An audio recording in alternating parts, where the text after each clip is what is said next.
Hello everyone, welcome back to my channel English with Sneha. आज हम class 10th की lesson number 3 लेकर आए हैं। Two stories about flying. ये पार्ट 2 है, the black aeroplane. The black aeroplane is written by Frederick Forsyth. इसमें introduction पढ़ लेते हैं। This is a imaginary story.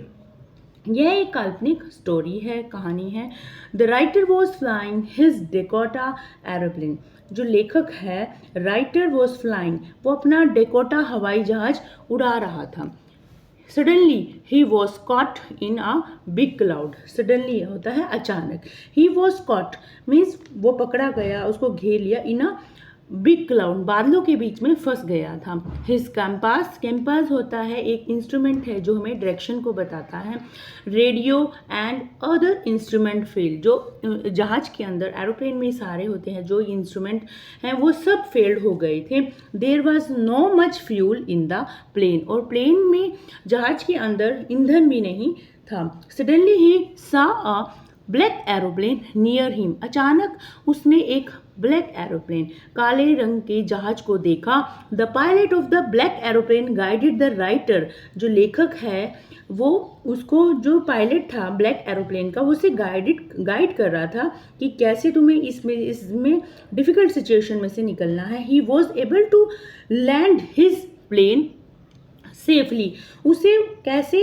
उसे बड़े अच्छे ढंग से, प्लेन ढंग से कैसे बाहर निकलना है ये बताया गया है। He was greatly surprised when the woman at the control center told him that there had been no other plane except the writer's Dakota on the sky that night। परंतु वो बहुत ज़्यादा हैरान था जब वो जहाज को नीचे उतार लेता है और वो वुमेन उसको कंट्रोल रूम में जाता है। वहाँ पे वुमेन बताती है कि ऊपर तो कोई भी जहाज नहीं था, except the writer Dakota on the sky. Writer का जो प्लेन था, ओनली वहाँ पे राइटर का प्लेन था, डेकोटा प्लेन था उस रात को। तो ये हम डिटेल समरी पढ़ेंगे इसके अंदर क्या है। The writer of the story is pilot. इसमें जो राइटर है वो पायलट है। One night he was flying his old Dakota. एक रात को की बात है जब वो अपने पुराने ओल्ड डेकोटा एरोप्लेन को ओवर द फ्रांस के ऊपर उड़ा रहा था। It was a starry night. वो स्टेरी होता है तारों भरी रात थी। He was going to England. वो इंग्लैंड जा रहा था।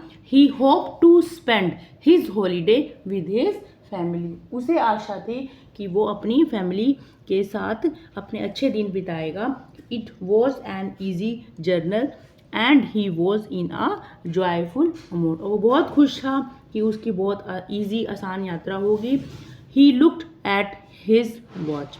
वो अपनी घड़ी को देखता रहा। It was 1:30 in the morning. सुबह के 1:30 डेढ़ बजे हुए थे। Through his wireless he connected the Paris control. एक वायरलेस, वहाँ पे कोई वायरलेस नहीं थी, फिर भी वो he connected the Paris control, वो कर उसने किया। They told him to turn 12 degree west. उन्होंने बताया कि वो 12 डिग्री वेस्ट, पश्चिम की तरफ मुड़े। डायरेक्शन बताई। He did as he was advise to do. उसने उसे कहा कि ये, उसे सलाह दी। He was 150 kilometre from Paris. वो पेरिस से 150 किलोमीटर दूर था। Suddenly the writer saw huge black cloud. अचानक उसने एक काले रंग के जहाज को देखा। बिफोर हिम, उससे आगे आगे चल रहा था, डेकोटा के एरोप्लेन से आगे। It was not possible to fly up over the cloud. He had not much fuel with him. It was not possible to, वो उसके लिए आसान नहीं था उसको उड़ाना। एंड ओवर द क्लाउड्स, बादलों के ऊपर। He had not much fuel with him, उसके पास फ्यूल भी, ईंधन भी नहीं बचा था। So it was not possible to fly around the big mountain. इसीलिए आसान नहीं था कि बिग अराउंड, उसके जो बादलों के चारों, बिग बादलों, जो काले घने माउंटेन्स थे, उसमें उसको उड़ाना आसान नहीं था। टू द राइट और लेफ्ट, लेफ्ट और राइट डायरेक्शन में जाना उसे समझ नहीं आ रहा था किस तरफ जाऊं। He decided to take the risk and flew his aeroplane straight into the cloud. उसने ये निर्णय लिया, डिसाइडेड होता है निर्णय लेना, टू टेक द रिस्क, कि वो जोखिम उठाएगा and flew his aeroplane straight into the cloud, और सीधे चला जाएगा अपने एरोप्लेन को लेकर। As he entered the cloud, everything suddenly went black. जैसे जैसे वो आगे जाता गया, अचानक उसका जो जहाज़ था वो उसको अंधेरा दिखाई देने लगा, उसे कुछ नहीं दिखाई दे रहा था। He found that his compass has ceased होता है स्टॉप हो जाना, काम करना बंद कर दिया था, रुक गया था। He tried to connect the Paris control for direction. उसने पेरिस कंट्रोल पे उसने कनेक्ट किया कि पे डायरेक्शन बताई जाए, but he was shocked to find that his radio has almost also stopped working.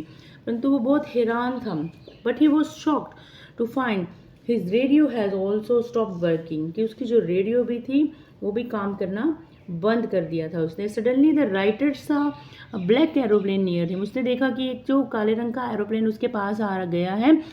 He could also see the pilot in it, उसने उसके अंदर एक पायलट को देखा। The pilot wave the writer to follow me, उसने उसे इशारा किया कि मेरे पीछे आओ। He followed the black aeroplane like an obedient child, उसने जो राइटर था उसने ब्लैक काले जहाज का एक आज्ञाकारी पायलट की तरह उसका पीछा किया। Now it was half an hour, आधा घंटा बचा था, since the writer had been following the black aeroplane, वो उसके पीछे पीछे जा रहा था, सिर्फ आधा घंटा ही हुआ था। He was worried about the fuel in his plane could last only 5 and 10 minute, वो बहुत डर रहा था कि इसका जो फ्यूल है वो 5 मिनट का रह गया है, बहुत वरीड था। But it just then black aeroplane started to go down, धीरे धीरे क्या हुआ, जो ब्लैक एरोप्लेन है उसने नीचे जाना शुरू कर दिया। द राइटर फॉलोड हिम, और राइटर जो था डेकोटा जो प्लेन लेके जा रहा था वो उसके पीछे पीछे था। Suddenly the writer was out of the cloud, वो बादलों से निकल गया अचानक। He could see the light of the runway of the airport, उसने देखा कि एयरपोर्ट की जो पट्टी है रनवे वो दिखाई दे रही थी। He turned to look at the black aeroplane, फिर उसने उस काले जहाज को देखा, but he could not find it anywhere, उसे वो कहीं नहीं दिखाई दिया। The sky was empty. The writer landed his Dakota aeroplane, उसने अपना डेकोटा एरोप्लेन लैंड किया, उतारा।